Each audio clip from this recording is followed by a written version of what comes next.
గా నేర్చుకోవాలా? అప్టాక్స్ తో మా ఉచిత లైవ్ వెబినార్లలో చేరండి. ఆల్గో ట్రేడింగ్ కేవలం ₹10 బ్రోకరేజీ అందుబాటులో ఉంది. ఇప్పుడే అకౌంట్ ఓపెన్ చేయండి.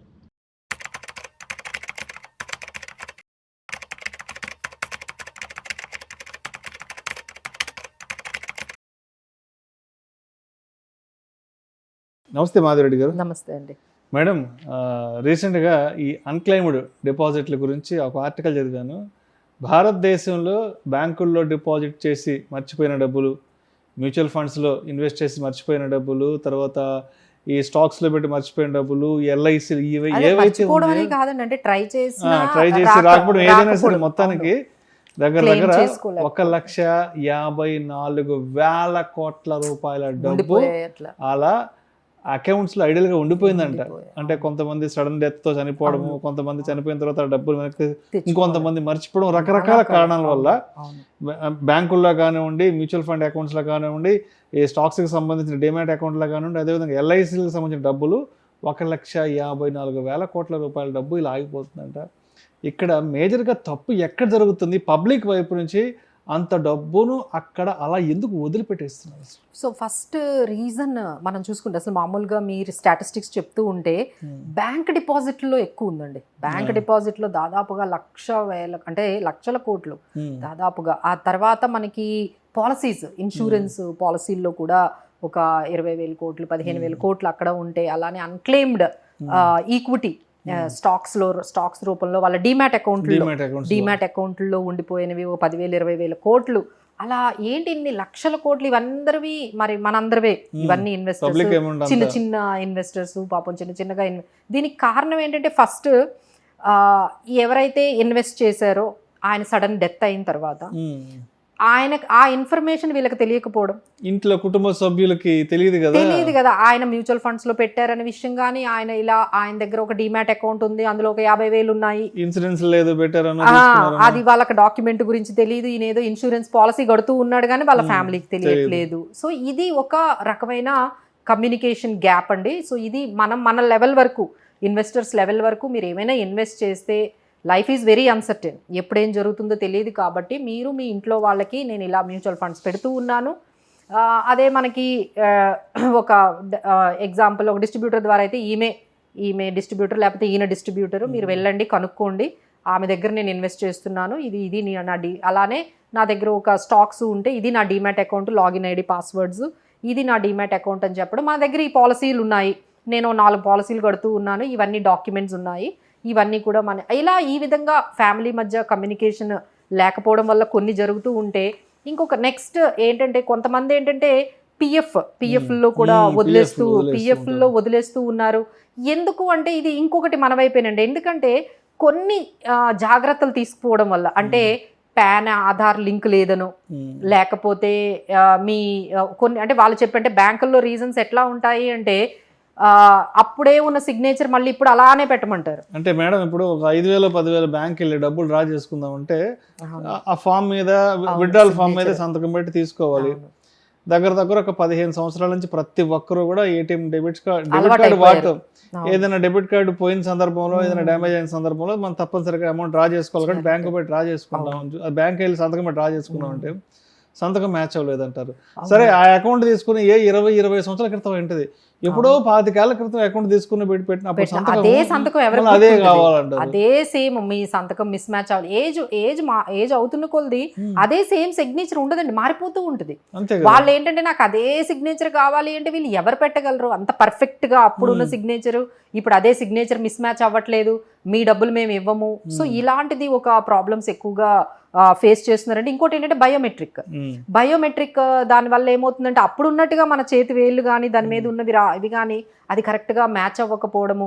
సో ఇవన్నీ ఎందుకు జరుగుతున్నాయంటే, మనకి ఇప్పటి వరకు అంటే ఈ మధ్య కాలంలో డిజిటలైజ్ అయ్యింది కానీ, బట్ ఇప్పటి వరకు ఏంటంటే అంతా కూడా ఫిజికల్గా ఎక్కువగా పెట్టేశారు ఇన్వెస్ట్మెంట్స్. అంటే ఫిజికల్ ఫామ్లో, అంటే ఐదర్ డిమాట్ అకౌంట్లు కానీ లేకపోతే మనకి మ్యూచువల్ ఫండ్స్ కానీ ఇవన్నీ ఓపెన్ చేసేటప్పుడు వాళ్ళు ఏంటంటే డిజిటలైజ్ చేయకుండా ఓన్లీ ఫిజికల్ ఫామ్స్ తీసుకొని పెట్టారు. సో దానివల్ల ఇప్పుడు దాని నుంచి బయటికి మనీ తీసుకురావాలి అంటే అదొక ప్రాబ్లం అవుతుందండి. ఇంకొకటి మెయిన్ ఎక్కువగా ఏంటంటే, ఎప్పుడైతే చనిపోతూ ఉన్నారో అందరూ కూడా కొంతమంది నామినీ డీటెయిల్స్ అనేవి ఇస్తూ ఉన్నారు, కొంతమంది ఇవ్వడం లేదు. అది కూడా ఒకసారి చూసుకోండి. నామినీ డీటెయిల్స్ కానీ అప్డేట్ అంటే మీరు ఇచ్చారు అని వీళ్ళు అనుకుంటారండి, కానీ అందులో అప్డేట్ అవ్వవు. అది కూడా మనమే చెక్ చేసుకోవాలి. మీరు ఎక్కడెక్కడైతే ఇన్వెస్ట్మెంట్స్ పెట్టారో అక్కడ నామినీ డీటెయిల్స్ అప్డేట్ అయ్యాయా లేదని చెక్ చేసుకోవాలి. మీరు చనిపోయిన వారి గురించి మాట్లాడుతున్నారు కాబట్టి రీసెంట్ గా ఒక సంఘటన జరిగింది. అవును, యావత్ బ్యాంకింగ్ సిస్టమే అంటే బ్యాంకింగ్ వ్యవస్థకే తలవంపులు తెచ్చే సంఘటన. అలాంటి ఒక బాధాకరమైన సంఘటన మొన్న ఒకటి జరిగింది. వాళ్ళ సిస్టర్ కి సంబంధించిన 19,000 రూపాయలు బ్యాంక్ అకౌంట్ లో ఉన్నాయని వాళ్ళ సోదరుడు వెళ్తే ఇవ్వలేదు. ఆయన ఐడెంటిఫికేషన్ తీసుకురమ్మంటే ప్రూఫ్ కావాలంటే ఆయన శ్మశానంకి వెళ్ళి 2 వీక్స్ బ్యాక్ డెడ్ బాడీని తీసుకుని వచ్చి ప్రూఫ్ బ్యాంక్ లో ఇస్తే భారతదేశం అందరు జనాలందరూ బ్యాంకింగ్ వ్యవస్థ మీద ఉమ్ము వేస్తే అప్పుడు మళ్ళీ 20,000 కోసం ఆమె మా సిస్టర్ అని చెప్పి ప్రూఫ్ తీసుకురావాలి, ఆవిడ చనిపోయిందని ప్రూఫ్ తీసుకుని వచ్చి ఆయన తీసుకొచ్చారండి. సో ఏంటంటే ఇక్కడ జస్ట్ అంటే మన దగ్గర సిస్టమ్ గురించి చెప్తూ ఉన్నాను. ఎవరైతే చనిపోతారో నామినీకి జనరల్గా మనీ వస్తాయి అనుకోండి. సో మనం ఏమనుకుంటాము, నామినీకి మనీ వచ్చేస్తాయి అనుకుంటామండి.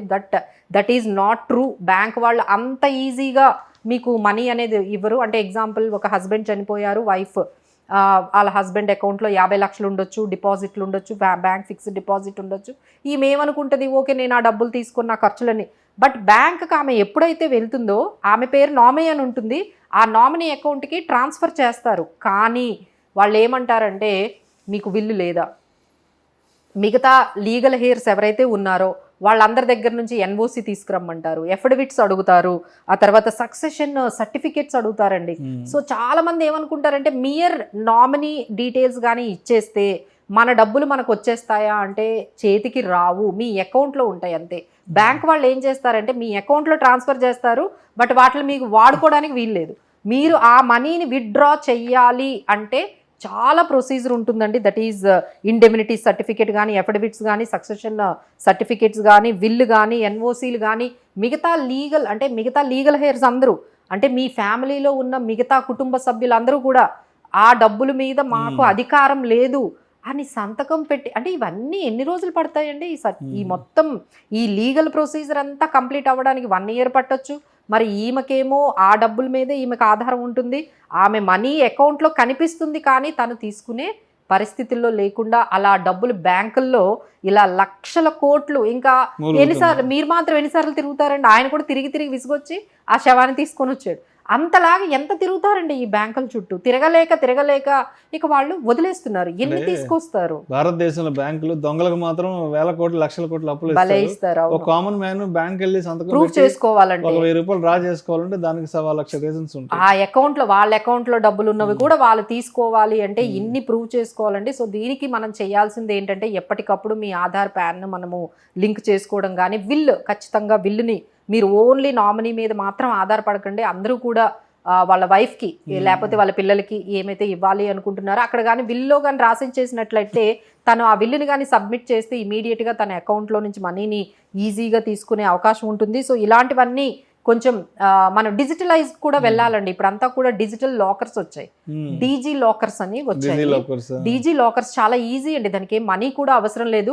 మన ఇన్సూరెన్స్ పాలసీస్ అన్ని దాంట్లో ట్రాన్స్ఫర్ చేసుకోవచ్చు, ఆ డీజీ లాకర్లో పెట్టుకోవచ్చు. అలానే మన పిఎఫ్ని కూడా డిజిటలైజ్ చేసుకోవచ్చు, మన మ్యూచువల్ ఫండ్స్ కూడా డిజిటలైజ్ చేసుకోవచ్చు.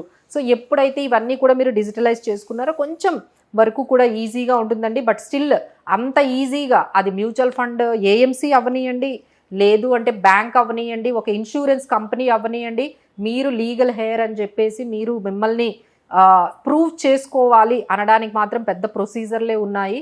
సో కొంచెం అవేర్నెస్ అయితే క్రియేట్ చేసుకోవాలి. ఫ్యామిలీ అంతా కూర్చొని మన దగ్గర ఎంత మనీ ఉంది, ఎక్కడెక్కడ ఏమేమి ఉన్నాయని తెలుసుకుంటే కొంచెం ఈ అన్క్లెయిమ్డ్ అమౌంట్ మీరు చెప్పినట్టుగా అసలు కొంతమందికి తెలియని కూడా తెలియదు. అక్కడ అసలు ఆ మనీ ఉంది, ఆయన అకౌంట్లో అంత అమౌంట్ ఉందని ఎవరికీ తెలియదు. అవన్నీ అక్కడే ఎవరు క్లెయిమ్ చేసుకోవట్లేదు. ఆ క్లెయిమ్ చేసుకోకపోతే గవర్నమెంట్ మాత్రం ఏం చేస్తుందండి, ఇంకా అలానే వాళ్ళు అవేర్నెస్ ఎడ్యుకేషన్కి అని చెప్పేసి ఆ పని కూడా ఒక 5 years to 7 years వెయిట్ చేస్తారండి. ఇంకా ఎవరు క్లెయిమ్ చేసుకోకపోతే then government will use for some other purposes. ఇవన్నీ కూడా మీరు ఆలోచించుకోవాలండి. మనం ఇంత కష్టపడి సంపాదించుకున్న అమౌంట్ని మీరు ఎవరైతే ఆ ఫైనల్ రిసిపియంట్స్ ఉంటున్నారో వాళ్ళకి అందకుండా వెళ్ళిపోతున్నాయి. సో ఎవరైతే ఇన్వెస్ట్మెంట్లు పెడుతున్నారో ఒకసారి జాగ్రత్తగా లేదు ఇవన్నీ కాదు, ఎవరినైనా ఒక ఇన్వెస్టర్ ద్వారా, ఒక అడ్వైజర్ ద్వారా వెళ్ళిపోతే వాళ్ళకి ఎవరైనా హెల్ప్ చేస్తారు, అట్లీస్ట్ ఫ్యామిలీకి కొంచెం హెల్ప్ చేస్తారు. ఈ మధ్య అంతా కూడా ఆన్లైన్ అయిపోయింది, అందరూ కూడా వాళ్ళ యాప్స్లోనే చేసేసుకుంటున్నారు. సో ఎవరిని వెళ్ళి వీళ్ళు కలవాలో కూడా వీళ్ళకి అర్థం కావట్లేదు. సో ఇలాంటి సిచ్యువేషన్స్లో ఎవరైనా ఒక మన ఫ్యామిలీ డాక్టర్ ఉన్నట్టుగా ఒక ఫ్యామిలీ అడ్వైజర్ని పెట్టుకున్నారనుకోండి, ఏమైనా ఇష్యూస్ వచ్చాయి అనుకోండి, they can go to the advisor. ఇప్పుడు ఆ పర్సన్ లేకపోయినా అడ్వైజర్ దగ్గరికి వెళ్ళి, మేడం ఆయన ఇలా మీ దగ్గర ఇన్వెస్ట్ చేశారంట కదా, మాకు ఇలా మనీ కావాలి, ఇలా అట్లీస్ట్ మీకు అడిగే అవకాశం ఉంటుంది. ఐదర్ దిస్ ఆర్ దట్, మీరు ఎడ్యుకేట్ అయినా చేయండి, లేదు ఒక ఫ్యామిలీ అడ్వైజర్నైనా పెట్టుకోండి. అదర్వైజ్ మీరు కష్టపడి సంపాదించిన మనీ మీ ఫ్యామిలీకి అయితే వెళ్ళే అవకాశాలు అయితే మా బయట సిచ్యువేషన్ అయితే సిస్టంలో అంత ఈజీగా లేదండి. Thank you so much. Thank you.